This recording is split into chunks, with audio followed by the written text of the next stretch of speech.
The National Electrical Code mandates that multiple services feeding a single building must each have an overcurrent protection device, or OCPD, located at the point where the service enters the building. This OCPD typically takes the form of a circuit breaker or a fuse. In the situation described, there are 4 separate services, one for each unit in the building, and no OCPDs are present at the point where each service enters the building. This configuration violates the National Electrical Code. The purpose of the overcurrent protection device is to protect the wiring and equipment within the building from damage that could occur during a fault. If a fault were to occur in one of the units, the OCPD would trip, disconnecting the power to that unit and preventing the fault from spreading to the other units. Without OCPDs located where each service enters the building, the wiring and equipment are not adequately protected. It is recommended to install OCPDs at the point where each service enters the building. Either rigid or die-cast offset nipples can be used to connect the OCPDs to the load centers. However, rigid offset nipples offer greater durability and are less likely to be damaged during a fault event. Therefore, using rigid offset nipples for this application is the preferred method. Considering the situation with the new service installation to a 4-unit building where 2/0 wire was run to a 4-GaN meter box and offset nipples were used to connect to each load center, it's critical to address the absence of overcurrent protection devices prior to each load center. The initial concern about whether rigid offset nipples should have been used instead of die-cast nipples is valid, but secondary to the primary issue of lacking OCPD. Firstly, the National Electrical Code requires that each service entering a building be protected by an overcurrent protection device. Since the installation involves 4 separate services, one for each unit, each service must have its own OCPD installed at the point where it enters the building. Secondly, the role of the OCPD is to protect the wiring and equipment from potential damage caused by faults or overloads. Without these devices, a fault in one unit could propagate to other units, creating a significant safety hazard and potential equipment damage. Thirdly, in the described setup, the absence of OCPDs before the load centers means that the entire service wiring up to the load centers is unprotected. This increases the risk of fire and electrical hazards. Fourthly, the choice between rigid and die-cast offset nipples becomes important in ensuring the durability and reliability of the electrical connections. While both types of nipples can physically connect the meter box to the load centers, rigid nipples are generally more robust and can withstand greater mechanical stress and potential fault currents. Fifthly, NEC Section 230.70 specifies the location requirements for service disconnecting means, emphasizing the need for these devices to be readily accessible and located at or near the point of entry of the service conductors. The OCPD often serves as the service disconnecting means. Sixthly, when selecting the appropriate size and type of OCPD, consider the ampacity of the service conductors, the connected load, and any applicable derating factors. NEC Article 220 provides guidelines for calculating the load requirements and determining the appropriate conductor and OCPD sizes. Seventhly, consider the installation of a main breaker in each load center as an additional layer of protection. This main breaker acts as an OCPD for the entire load center and can help isolate faults within the individual unit. Eighthly, to ensure compliance with the National Electrical Code, it is recommended that you consult with a qualified electrical inspector or engineer who can review the specific installation and provide guidance in the proper placement and sizing of OCPDs. Ninthly, the use of rigid conduit, including rigid offset nipples, is generally preferred in service entrance applications due to its superior mechanical strength and resistance to damage. This helps maintain the integrity of the grounding path and protect the service conductors from physical harm. Tenthly, the grounding and bonding of the electrical system are crucial for safety and proper operation. Ensure that the meter box, load centers, and all associated equipment are properly grounded and bonded in accordance with NEC Article 250. To elaborate on the importance of overcurrent protection devices in a multi-unit dwelling, it's crucial to understand their specific function and how they contribute to overall electrical safety. Firstly, OCPDs such as circuit breakers or fuses are designed to interrupt the flow of electricity when a fault or overload condition occurs. This interruption prevents overheating of conductors, which can lead to insulation breakdown and potentially electrical fires. Secondly, the National Electrical Code requires that overcurrent protection be provided at the point where the service conductors receive their supply. This is primarily to protect the service conductors themselves, as well as the equipment they feed. In the case of a multi-unit building with multiple services, each set of service conductors must have its own OCPD. Thirdly, consider a scenario where one of the units experiences a short circuit. Without an OCPD at the service entrance for that unit, the fault current could flow unimpeded, potentially causing severe damage to the wiring, equipment, and even the building structure. The OCPD would quickly trip, isolating the fault and minimizing the extent of the damage. Fourthly, the selection of the appropriate OCPD size is critical. The OCPD must be sized to protect the conductors based on their ampacity, as specified in NEC Table 310.16. The OCPD should not be larger than the ampacity of the conductors it protects, otherwise the conductors could overheat before the OCPD trips. Fifthly, in addition to protecting against overloads and short circuits, OCPDs also provide protection against ground faults. A ground fault occurs when a live conductor comes into contact with a grounded surface, such as a metal enclosure. The OCPD will trip when it detects the ground fault current, preventing electric shock hazards. Sixthly, when installing OCPDs, it's important to ensure that they are readily accessible. This allows for quick and easy resetting of the OCPD after a trip, as well as for maintenance and inspection purposes. NEC Section 240.24 specifies the requirements for accessibility of overcurrent protection devices. Seventhly, consider the use of series-rated overcurrent protection systems. In some cases, it may be possible to use a combination of OCPDs with different interrupting ratings to achieve the required protection. However, it's crucial to ensure that the series rating of the system is properly coordinated and approved by a qualified electrical engineer. Eighthly, regular inspection and testing of OCPDs are essential to ensure their continued proper functioning. Circuit breakers should be manually tripped and reset periodically to verify that they are operating correctly. Fuses should be inspected for any signs of damage or deterioration. Ninthly, when replacing OCPDs, it's important to use the correct type and size. Consult the equipment manufacturer's instructions or a qualified electrician to ensure that the replacement OCPD is compatible with the existing electrical system. Tenthly, the overcurrent protection requirements for multi-unit buildings can be complex and may vary depending on the specific circumstances. It's always recommended to consult with a qualified electrical engineer or inspector to ensure compliance with all applicable codes and standards.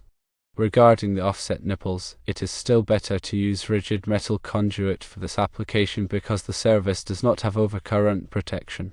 Continuing on the topic of overcurrent protection in multi-unit buildings and the selection of appropriate materials, consider some additional factors that contribute to a safe and compliant electrical installation. Firstly, the choice of conduit material, whether rigid metal conduit or die-cast, plays a role in protecting the service conductors from physical damage. Rigid metal conduit offers superior mechanical strength compared to die-cast and is better able to withstand impacts, corrosion, and other environmental factors. Secondly, in service entrance applications, the grounding and bonding of the electrical system are paramount. The conduit system serves as part of the grounding path, providing a low impedance path for fault currents to return to the source. Rigid metal conduit provides a more reliable grounding path compared to die-cast due to its continuous metal construction and threaded connections. Thirdly, NEC Section 250.92 specifies the requirements for bonding service equipment. This section requires that service equipment, such as meter boxes and load centers, be bonded together to form a solid electrical connection. Rigid metal conduit can be used as a bonding means if it meets certain requirements, such as having listed fittings and being wrench tight. Fourthly, consider the environmental conditions in which the electrical system will be installed. In damp or corrosive environments, rigid metal conduit with a corrosion-resistant coating may be necessary to prevent deterioration of the conduit and ensure the integrity of the grounding path. Fifthly, the use of proper fittings and connectors is essential for a safe and reliable electrical installation. Fittings and connectors should be listed for use with the specific type of conduit being installed and should be properly tightened to ensure a secure electrical connection. Sixthly, when installing conduit runs, it's important to avoid sharp bends or kinks in the conduit. Sharp bends can reduce the ampacity of the conductors and can also make it difficult to pull the conductors through the conduit. Seventhly, consider the use of expansion fittings in long conduit runs to accommodate thermal expansion and contraction. Expansion fittings allow the conduit to move without putting stress on the connections or the equipment to which it is attached. Eighthly, when installing service entrance equipment, it's important to maintain proper clearances around the equipment. This allows for safe access for maintenance and inspection purposes and also helps to prevent overheating of the equipment. Ninthly, the use of surge protection devices can help protect sensitive electronic equipment from voltage surges caused by lightning or other transient events. Surge protection devices should be installed at the service entrance and other critical locations throughout the electrical system. Tenthly, regular maintenance and inspection of the electrical system are essential for ensuring its continued safe and reliable operation. This includes checking for loose connections, damaged wiring, and other potential hazards. When discussing the nuances of electrical installations, especially in the context of multi-unit buildings, it's essential to delve into specific code requirements and practical considerations for ensuring safety and compliance. Firstly, National Electrical Code Article 230 covers service entrances, and it provides detailed guidelines on the types of wiring methods permitted, the required clearances, and the proper installation techniques for service conductors. Secondly, when dealing with multiple services in a single building, it's important to understand the concept of service disconnecting means. NEC section 230.71 requires that each service have a disconnecting means that is readily accessible and located at or near the point where the service conductors enter the building. Thirdly, the overcurrent protection device often serves as the service disconnecting means, providing a convenient way to energize the entire service in case of an emergency or for maintenance purposes. Fourthly, consider the use of ground fault circuit interrupters, or GFCIs, in areas where there is a high risk of electric shock, such as bathrooms, kitchens, and outdoor locations. GFCIs are designed to detect even small amounts of leakage current and quickly trip the circuit, preventing potentially fatal electric shocks. Fifthly, arc fault circuit interrupters, or AFCIs, are another important safety device that can help prevent electrical fires. AFCIs are designed to detect arc faults, which are dangerous electrical conditions that can occur when wires become loose or damaged. Sixthly, when installing electrical equipment in a multi-unit building, it's important to consider the potential for noise and vibration. Electrical equipment such as transformers and generators can generate significant amounts of noise and vibration, which can be disruptive to occupants. Seventhly, consider the use of soundproofing materials and vibration isolation techniques to minimize the impact of noise and vibration on the building and its occupants. Eighthly, when running electrical wiring through walls, floors, or ceilings, it's important to follow proper wiring practices to prevent damage to the wiring and to ensure the safety of the building.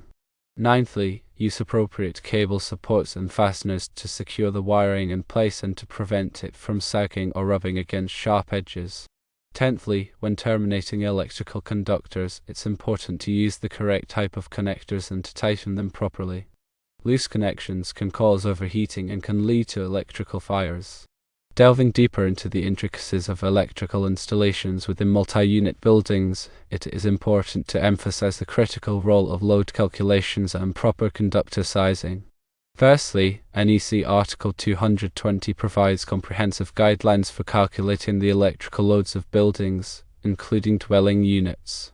These load calculations are essential for determining the appropriate size of service conductors, feeders, and branch circuits.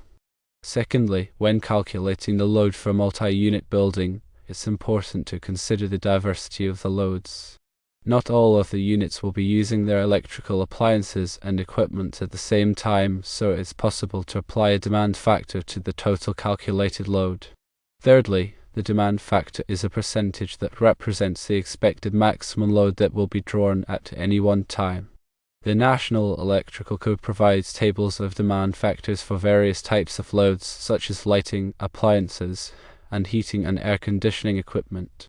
Fourthly, once the total calculated load has been determined, it's important to select conductors that are sized appropriately to carry that load. The ampacity of a conductor is the maximum amount of current that it can safely carry without overheating. Fifthly, NEC Table 310.16 provides ampacity ratings for various types of conductors, based on their size, insulation type, and installation conditions. It's important to select conductors that have an ampacity that is equal to or greater than the calculated load. Sixthly, when selecting conductors, it's also important to consider the voltage drop. Voltage drop is the decrease in voltage that occurs along a conductor due to its resistance. Excessive voltage drop can cause appliances and equipment to operate inefficiently or not at all. Seventhly, NEC Section 215.2 provides guidelines for limiting voltage drop in feeders and branch circuits. It's recommended that the voltage drop should not exceed 3% for feeders and 5% for branch circuits. Eighthly, to minimize voltage drop, it's important to use conductors that are large enough and to keep the length of the conductors as short as possible. Ninthly, when installing conductors, it's important to follow proper wiring practices to ensure their safety and reliability. Avoid damaging the conductors during installation and protect them from physical damage and environmental factors. Tenthly, use appropriate cable supports and fasteners to secure the conductors in place and to prevent them from sagging or rubbing against sharp edges. Examining further aspects of electrical safety and compliance in multi-unit buildings, consider the significance of emergency systems and standby power.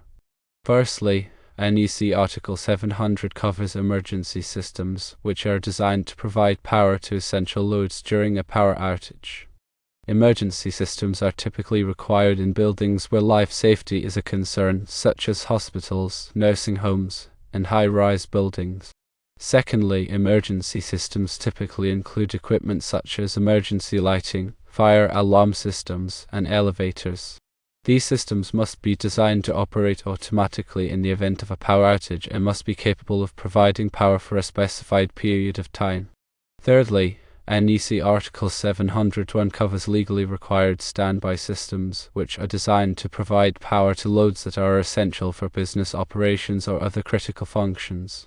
Legally required standby systems are typically required in buildings such as data centers, telecommunications facilities, and manufacturing plants.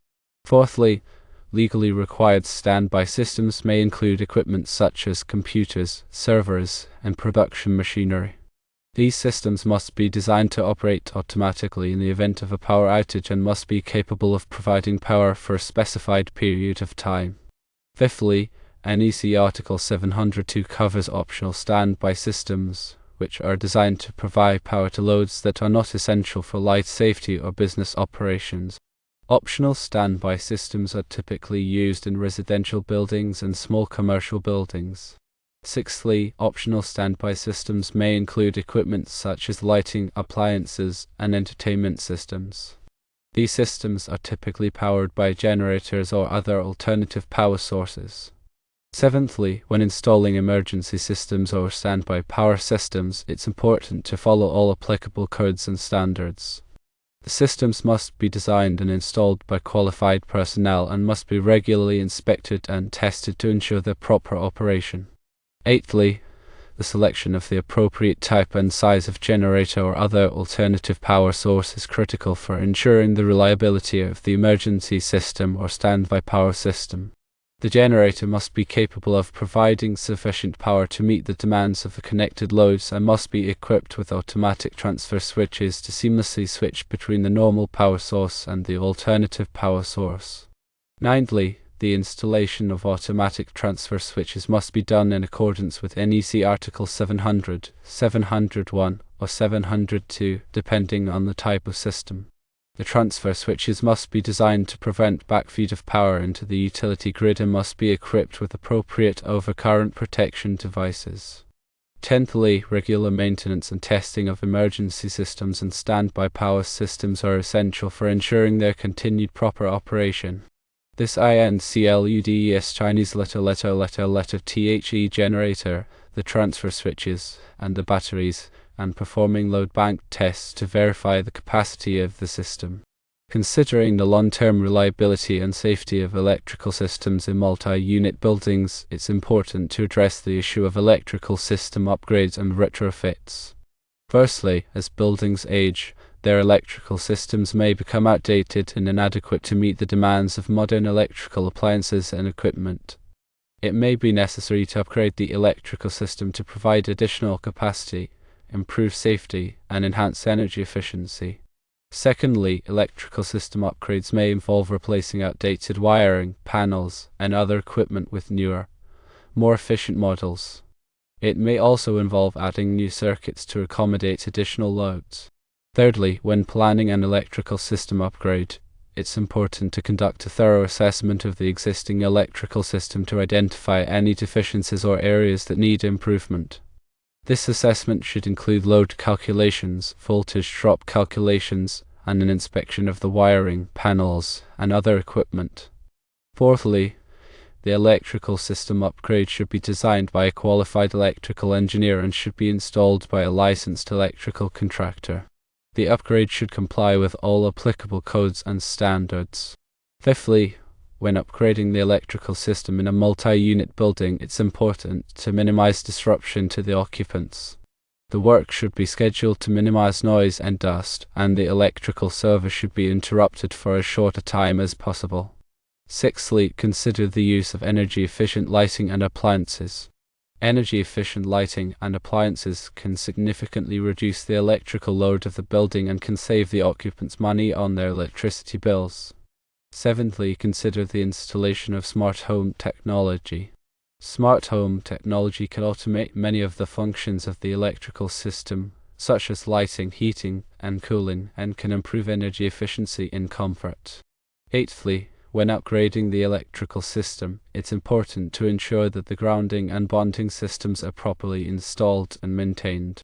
Improper grounding and bonding can create a shock hazard and can damage electrical equipment. Ninthly, the grounding and bonding systems should be inspected and tested regularly to ensure their continued proper operation. Tenthly, when upgrading the electrical system, it's important to properly dispose of any outdated or damaged electrical equipment. This equipment may contain hazardous materials such as lead and mercury, and should be disposed of in accordance with all applicable regulations.